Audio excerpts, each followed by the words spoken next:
Hello, everyone. My name is Amber Brown, and I am a recent graduate of Kennesaw State University in the Theater and Performance program. Today, I am presenting my findings about directing theater on a new, non traditional platform. It was mid February when COVID 19 really started to rev up and take a toll on the world. A few months later, amidst everything going on with this mysterious disease, everything started to close, including just about every single theater company around the country.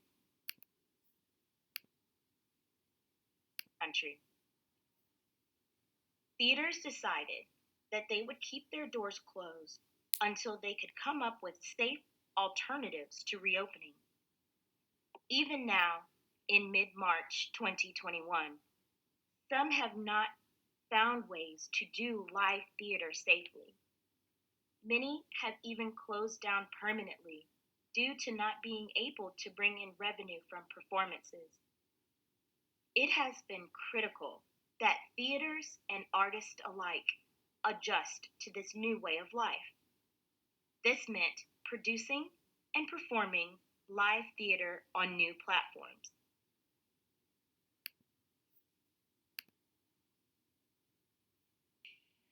Broadway has extended its shutdown due to the pandemic with no productions through next May.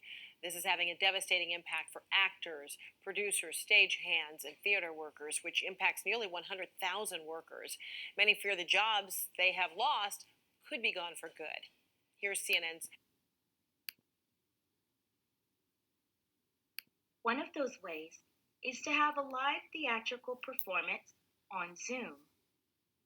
Zoom is a virtual media communication platform that is live and can be accessed with just about any device.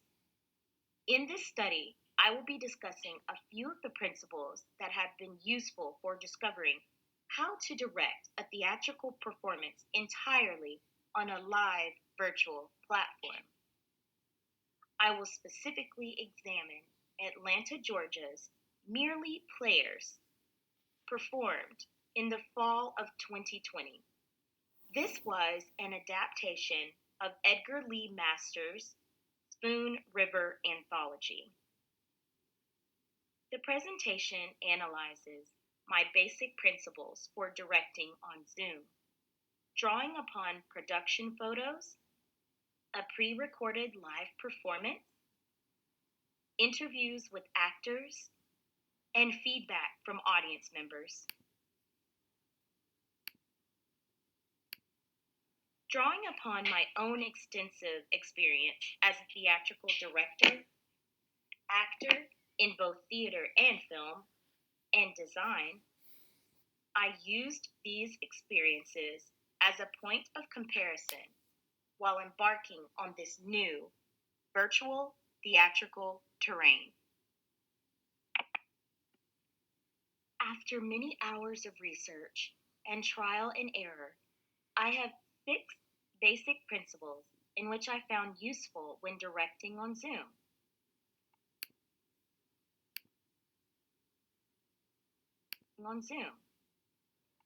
Number 1 and 2 are both important as they really have to do with the audience who will view the artist.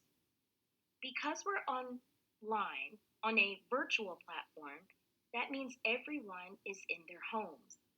This means that lighting will have to be looked at in great detail in order to make sure that the actors can be seen. Along with lighting, of course, comes sound. Making sure that the device in which they are using is strong enough to hear the actors is extremely important. Most computers and cell phones have built-in microphones and should be tested out during rehearsals, as well as the day of the show. The director of the Zoom performance must have some knowledge of how to do film work. The director should introduce beginning principles of film, i.e., focus points, lighting one's face, and speech patterns. Reminding the actors that it is different on film than theater because on film, the audience can see everything you do. Making sure that they are aware of facial expressions, tonality, and body language is important in this process as well. As the director, one must research all about Zoom and how it operates, i.e., how does the audience view the actors when the show starts? How does the actor hear other actors as they are performing if their mics are on mute? What happens in the event that an actor or a crew member loses internet power?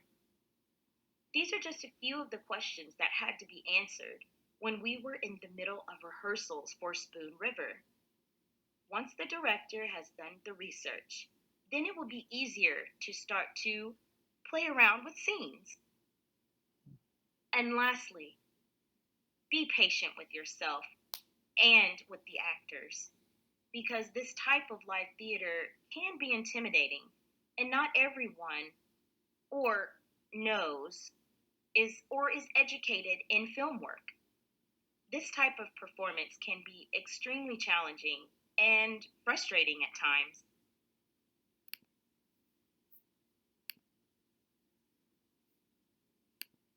We, the actors, myself, and the production team, were faced with many challenges with Zoom while we were in, during, and even after the performances.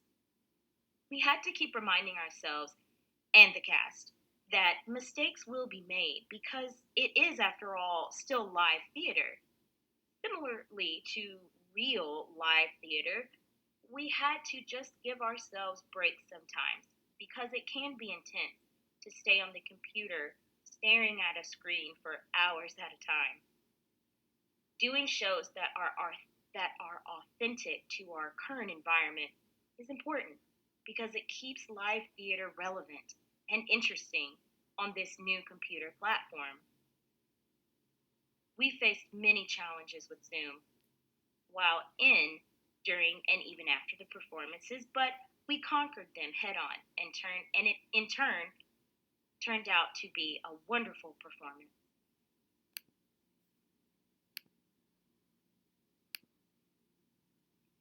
Zoom isn't perfect.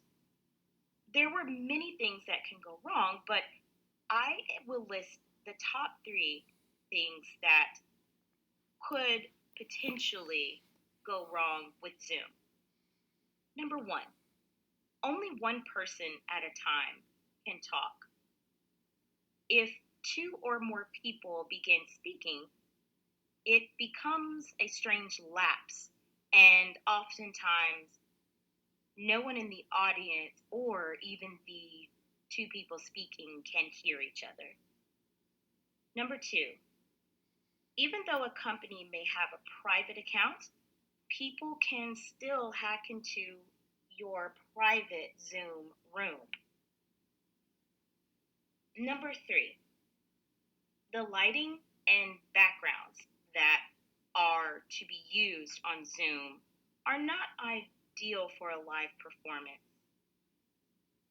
This means that an actor should purchase a small ring light and that the director and the actors should practice what lighting should be when it's their turn to go on screen to speak their role.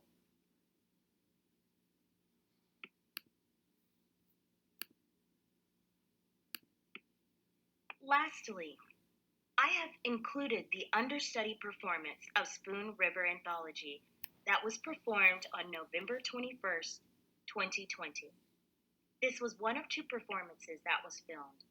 I wanted to show this one in particular because it has more of a lighting design methods and it has a few mistakes that happened by several audience members and crew members in the very beginning of the show.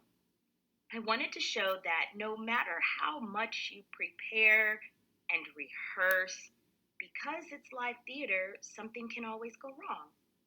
This video also includes a mini talk back with the audience and cast members at the end, in which we discuss some of the challenges and positives to this performance.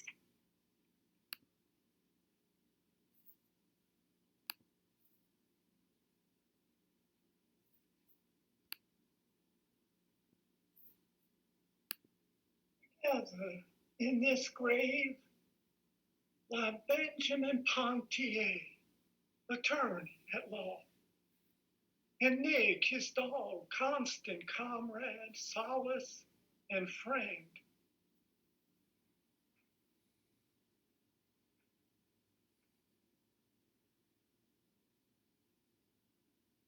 Down the gray road, friends, children, men, and women, passing one by one out of life, left me till I was alone with Nig for partner, bedfellow, comrade in drink.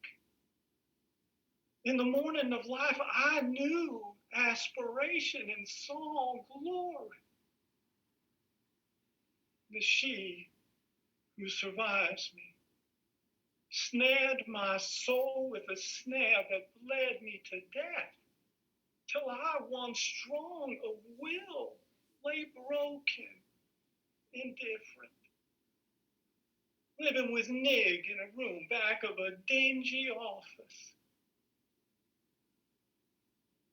Under my jawbone is snuggled the bony nose of Nig. Our story is lost in silence. Go by, mad world.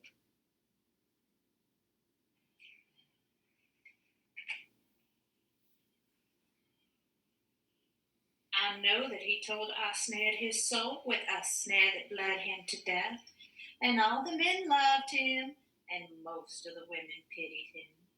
But suppose you are really a lady and have delicate tastes, and loathe the smell of whiskey and onions, and the rhythm of Wordsworth ode runs in your ears, while he goes on from morning till night, repeating beats of that common thing. Oh, why should the spirit of mortal be proud? And then suppose you are a woman well endowed, and the only man with whom law and morality permits you to have the marital relations is the one man that fills you with disgust every time you think of it, while you think of it every time you see him.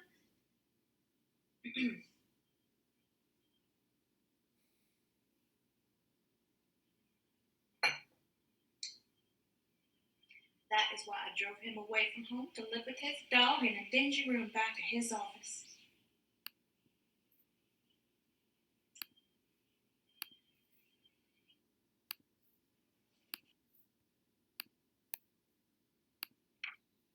My hope for this presentation is that it will help guide others through this process of directing live theater on these new virtual platforms.